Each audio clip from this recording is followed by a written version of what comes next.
Trump के चीन दौरे के बाद अचानक बीजिंग पहुंचे रूस के राष्ट्रपति व्लादिमीर पुतिन ने सबको हैरान कर दिया है।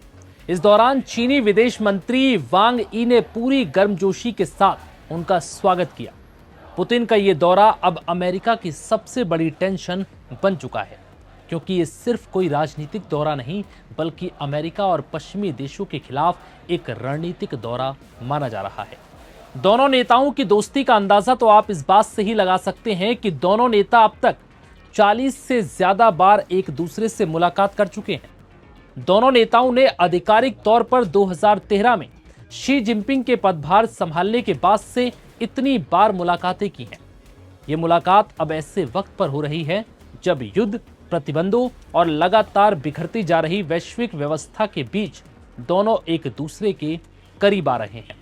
अब ये जानिए कि चीन और रूस में इतनी नजदीकियां क्यों हैं।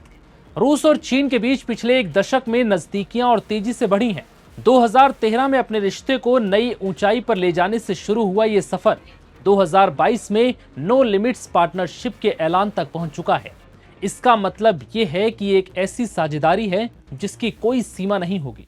दरअसल रूस लंबे समय से नाटो और अमेरिका को अपनी सुरक्षा के लिए खतरा मानता आया है, जबकि चीन का ताइवान, व्यापार युद्ध और इंडो पैसिफिक रणनीति को लेकर अमेरिका से टकराव है। ऐसे में रूस और चीन दोनों ही अमेरिका के खिलाफ भविष्य में युद्ध को मजबूत बनाने के लिए अपनी दोस्ती और व्यापार को और तेजी से बढ़ा रहे हैं।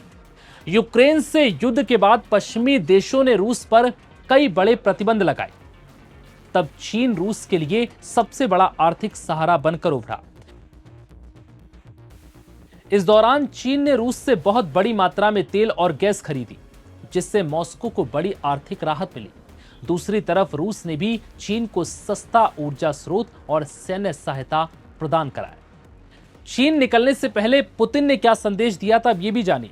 दरअसल अपने चीन दौरे से पहले ही रूस के राष्ट्रपति पुतिन साफ कर चुके थे कि रूस चीन की दोस्ती किसी तीसरे देश के खिलाफ नहीं है, लेकिन दोनों देश मिलकर बहुध्रुवीय दुनिया बनाना चाहते हैं। मंगलवार से शुरू हुआ 2 दिवसीय दौरा दोनों नेताओं के बीच सुरक्षा, ऊर्जा, यूक्रेन युद्ध, पश्चिम एशिया संकट और वैश्विक शक्ति संतुलन जैसे मुद्दों पर चर्चा के लिए मंच बनाएगा।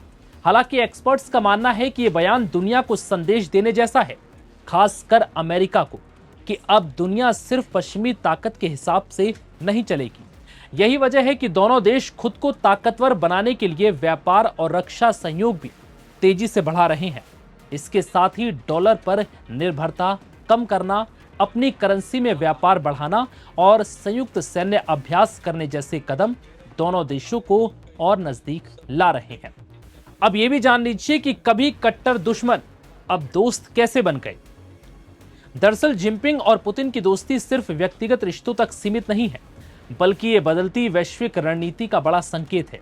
यही वजह है कि दुनिया इन दोनों नेताओं की मुलाकात को कभी भी नॉर्मल नहीं लेती, क्योंकि ये सिर्फ कूटनीतिक बैठक नहीं बल्कि एक ग्लोबल पावर बैलेंस का बड़ा संकेत है।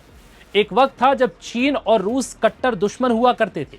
कभी कम्युनिस्ट विचारधारा और पश्चिमी पूंजीवाद के साझा विरोध के जरिए एक दूसरे से जुड़े सोवियत संघ और माओवादी चीन बाद में कट्टर दुश्मन बन गए। शीत युद्ध के दौरान उनकी 4300 किलोमीटर लंबी सीमा पर तनाव ने दोनों देशों को युद्ध के कगार पर लाकर खड़ा कर दिया था। हालांकि तब से वो सीमा असुरक्षा की सरहद से बदलकर रणनीतिक सहयोग और व्यापार की सरहद बन गई। बता दें कि जिनपिंग और पुतिन बहुत ही कम अंतर्राष्ट्रीय यात्राएं करते हैं। यूक्रेन युद्ध को लेकर पुतिन के खिलाफ अंतर्राष्ट्रीय आपराधिक न्यायालय का गिरफ्तारी वारंट जारी है, जबकि जिनपिंग बहुत ही कम चीन से बाहर निकलते हैं, सिवाय उन सरकारी यात्राओं के जिनकी योजना बहुत सावधानी से बनाई गई हो। ऐसे में दोनों नेताओं की मुलाकात अब पश्चिमी देशों के लिए किसी बड़ी चुनौती से कम नहीं है, क्योंकि रूस चीन लगातार एक दूसरे को हर परिस्थिति से निपटने के लिए मजबूत बना रहे हैं, जो अमेरिका के लिए बड़ी टेंशन से कम नहीं है। फिलहाल इस वीडियो में इतना ही। इजाजत दीजिए। नमस्कार।